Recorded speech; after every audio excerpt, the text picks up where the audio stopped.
Shabbat Shalom, the healing power of Yahuah. I wanted to make a quick video as a testimony of Yahusha and Father Yahuah on how the power of the healing that Yahuah has. I have a quick story about my cat Tiger. Over the past few weeks, she was very sick. She always was a scaredy cat. You know, she hides behind my bed, and I noticed that she wasn't really eating. She wasn't coming out when I cracked the can of wet food. She used to always come out and she makes this purring sound or this special noise that I've only heard from her. But she wasn't doing that, and when she was walking, her back legs would give out on her, and it broke my heart. It was breaking my heart. I would go to pet her, and she would go in circles and fall, and I decided, obviously, to take her to the vet. When I took her to the vet, the vets, they told me, the vet told me all these crazy things, and, my spirit was torn, The vet told me, I got blood work done on her, and I got x-rays done. The blood work surprisingly came back good. She had nothing wrong with her blood.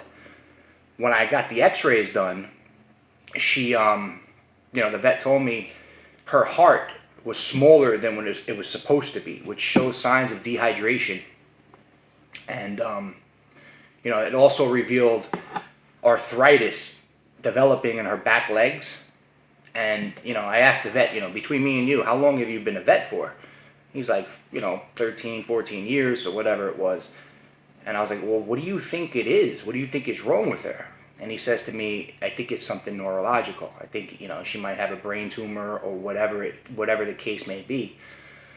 So I'm in the vet, and I'm really trying to hold my tears together because I'm about to explode with tears all over, So they prescribed me some medications, some pain medication for her for temporary pain relief, and something to give her, and they shot her with some water as a hydration thing.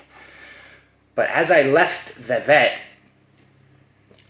I just, tears just started pouring out. And I just remember holding her in a cat box and just walking to my truck, like, with tears. I didn't even care who passed me, who saw me. I was just walking like a mission to my truck. And I got to my truck, and as soon as I got in my truck, I was just like a little kid. Like somebody stole his candy. Like, I was really, really, really crying.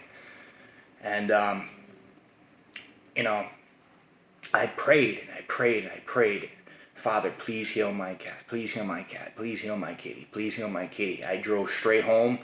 I gave her I had to open her mouth up and shoot this liquid down her throat as her first medication.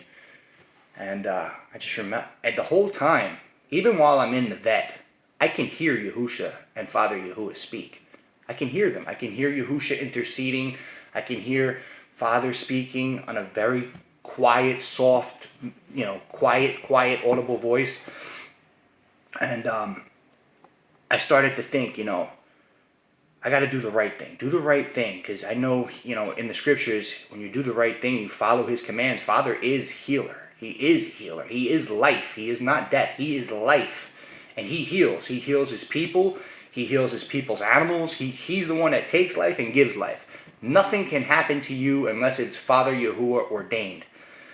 So I prayed, and you know what? I was like, I'm going to start to, I need to build my faith up, and she's going to be all right. She's going to be okay. So I remember that night, I was sitting on my bed, and I was like, Father, I'll know if you heal her. I put a little sheet in the back of my bed so that she can sleep, because she was sleeping, I have hardwood floors. I wanted it to be nice and soft and warm for her. I also put a sheet on my bed, because she had one side of my bed is where she lays on, and she hadn't been laying on it for a few weeks. And I said to Father, I said, I'll know that she's healed when I see her laying on this sheet. Sure enough, the next day she's still wobbling. It breaks my heart because she was eating food and she would fall flat on her face, like boom, and it was a terrible, horrible thing to witness and see. But I knew something good came out of it. Something good came out of it all. He showed me all that because he wanted to show me the strength of his healing.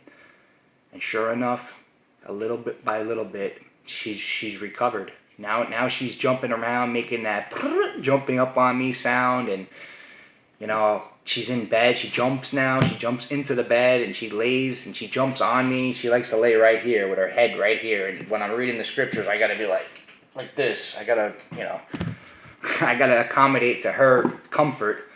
But I just wanted to share that quick testimony with you about my kitty as an example of his healing.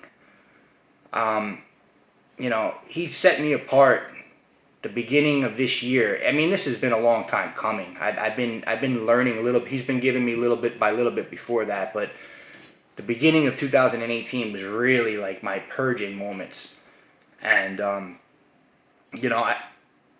set apart life can be very, very lonely because you see that religion, that Babylon created religion with the trio, the Trinity, of Nimrod and whatever and so on. So I don't want to get into all that, but separating yourself from religion and taking yourself out of the church, the Circe, the Greek goddess of witchcraft. When you separate yourself from there, you separate a connection that you think is good, and it could be very lonely. Not to mention, when you pull yourself out of the man-made traditions and you start following Yahuah's appointed times, that separates you from the holidays or the holidays or Christmas, Easter, all those, because that's what unites the world. That's what the world is celebrating. And if you have a love for the world and you're following what the world does, the love for the Father is not in you. So when you separate yourself from Christmas and Easter and all these pagan traditions, man-made traditions and customs, that leaves you vulnerable and weak and lonely in the beginning of you coming out of paganism, because it brings division. Yahushua said that he didn't come to bring peace. He did not come to bring peace. He came to bring but a sword to cause division in your own households. Mother against father, sister against brother. So basically what I'm trying to say is that in the beginning, when you're learning and you're trying to follow the Sabbaths and the appointed times, and the rest of the people that the people that you thought were your friends and family growing up that aren't celebrating and aren't, they don't know Father's appointed times. They're following the dragon's appointed times and holidays or whatever you want to call them, and traditions, man-made traditions. So that leaves you vulnerable and lonely as well, because or at least for me, because I've been walking this walk for the most part with Father Yahuah and Yahushua.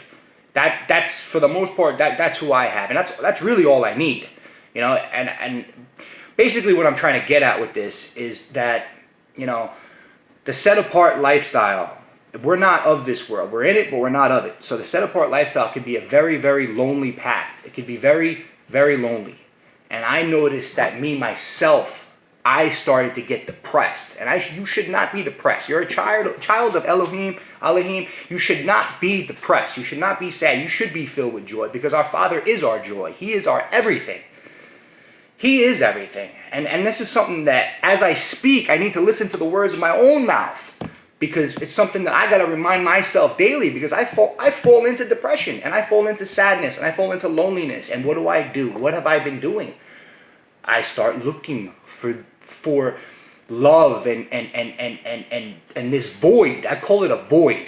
I look for this void in the wrong places, with the wrong stuff, with the wrong people, doing the wrong things. And this is truth. I caught myself, I started, having a glass of wine at Shabbat, or a glass of wine at dinner. There is no problem with that. We are allowed to have a glass of wine with dinner. That's not a problem. We are not to be drunk. So that glass of wine becomes 2 glasses of wine. That 2 glasses of wine becomes 3 glasses of wine. Next thing you know, beer snuck its way in.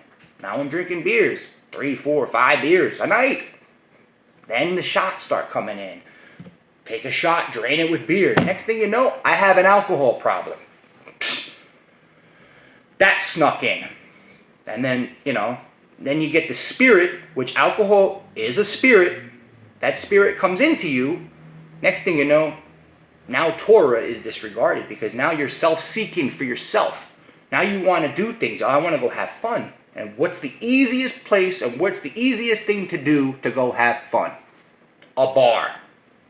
So I caught myself back in bars. Like, how does that happen? How does this sneak in? Little by little, little by little. Sin sneaks in. You leave a little crack in, and the adversary will find a way to get back in.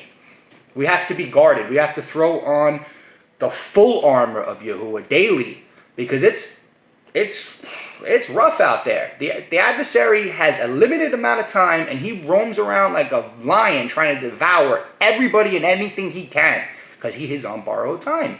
He's got a special place in eternity in a lake of fire. And I don't want to see any of you, including myself, fall victim to him. So sin started creeping back in my life.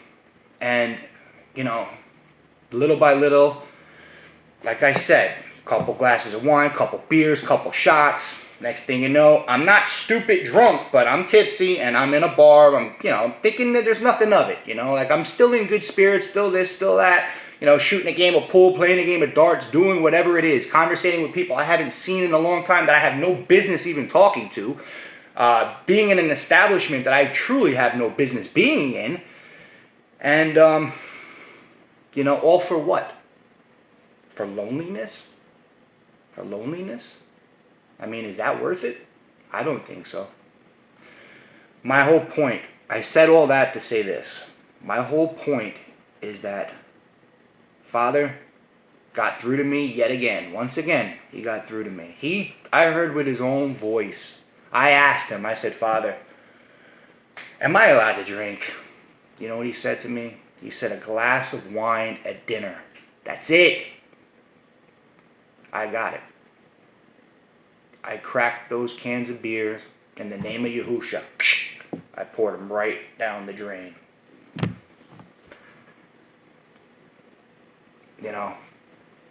Marijuana. Marijuana snuck back into my life too. And that's something that I'm not 100% sure if it's good or bad, but why even risk it? That's how I look at it. Why even risk it? I'm sure it's probably not something that Father Yahuah wants me to do. So I had a bowl, I threw it in the garbage. I had marijuana left over, threw it in the garbage, threw the garbage out in the trash. Why take a risk? If marijuana or alcohol or whatever the case may be is going to be something that keeps me from that kingdom or it keeps me from the reign of Yahuah, which is right around the corner, why even mess with it? It's not worth it. He's offering something so much better. He's offering himself as a living Elohim. Right now, we don't have to wait until the kingdom comes. He's already here. Father Yahuah is already here. Yahusha is already here. I've spent the last year with them. I mean with them. Every single day I hear their voices. I hear them speak to one another. I hear them. I know when they're not so happy with me. I know when they're proud of me. And I don't like it when they're not happy with me. I don't like that feeling because my spirit gets all messed up. I can't sleep at night. I feel all... He offers a peace that surpasses all understanding. We need to pray for one another. I ask for you, whoever watches this, to pray for me, and as I will pray for you. Keep all those the disgusting things of the adversary out of my life, and protect me, and fill us with your spirit, so that we can fulfill your will. People don't understand that we were created for His pleasure, not for our pleasure. We were created for His pleasure. What did Yahusha do? Yahusha died for our sins. So what are we to do? We're to pick up that stake and follow our Messiah. We're supposed to offer ourselves as sheep slaughterings to Him all day long. We're supposed to be offering ourselves. He gave us the gift of life. We're supposed to give it right back to Him. So basically, I said all that to say that Father Yahuah is the only healer. the veterinarian, that was just Father's way of seeing how much do I love my kitty. How much do I love her? Am I going to take her? Am I going to bring her there and do what I'm required to do? Of course, I love her. So I did. I brought her there, and you know, I know it wasn't the vet. The vet didn't even know what he was talking about, to be honest with you. He really didn't. He did know what he was talking about, but he couldn't pinpoint the problem. He did help. I'm not discrediting him. I'm not saying anything. I'm just giving credit to where credit is due, because it wasn't the vet. It was my father who healed my cat. And my cat, I am happy to say, is doing very, very, very well. And, you know, I'm back right where I'm supposed to be. And I just wanted to share that Father Yahuah truly is a healer. We have to guard ourselves. You know, sin creeps in. You leave a little crack, you leave the door open a little bit. It'll slowly creep in and make you feel comfortable. You won't even realize it. It'll make you feel comfortable until you hit rock bottom. And then, you know, you could do, I'm going to say this. Father's will be done no matter what. He cannot fail. So we can do things the easy way and submit to his will, let his will be done in our lives, and comply and you know, and submit and take a knee and let him do what he needs to do to change the filth in our lives. Or we could do things the hard way. And I've experienced the hard way in my life. I most certainly don't want to experience the hard way no more. I'd much rather him, in his gentle, calm voice, if there's something that I need to change or do, please just tell me what it is that I need to do, because I want to be a servant of the Most High. I want to be a part of that kingdom reign, that millennial reign, that 1,000-year period while everybody is sleeping and only his remnant will be left. I want to be a part of that. I don't want Judgment Day to come upon me and me have to worry if my name is written in that book of life or not. I don't want that in my life. And I don't think that you do too. You know, a lot of people, Christianity has a big problem because they teach lawlessness. And what I mean by that, they say that JC was nailed and died to the cross and the law was done away with. That could not be any further from the truth. Could not be any further from the truth. There are so many scriptures in the Brit Kadashah, the New Testament, that clearly say, if you love me, you will follow my commandments. Yahushua flat out says, the only one that will enter the reign of Yahuwah is the one doing the will of my Father. Think about that for a second. Think about it. You have to learn what the will is for him, which means you have to study to show yourself approved. And you have to study so that you actually know what his will is. How are you going to comply with his will if you don't even know what his will is? That's number one. Anyway, I just wanted to say that Father Yahuah is the best thing in the world. And I don't mean to call him a thing, but I don't want to stumble over my own words. He's beautiful. Yahuwah is healer. He is the Almighty. He is El Shaddai, Adonai. He is everything. He is my Elohim or Elohim. Those are all titles. His name is Yahuwah, and he is a healer. I pray that you all find the way in the name of Yahushua, HaMashiach. Shabbat Shalom, everybody.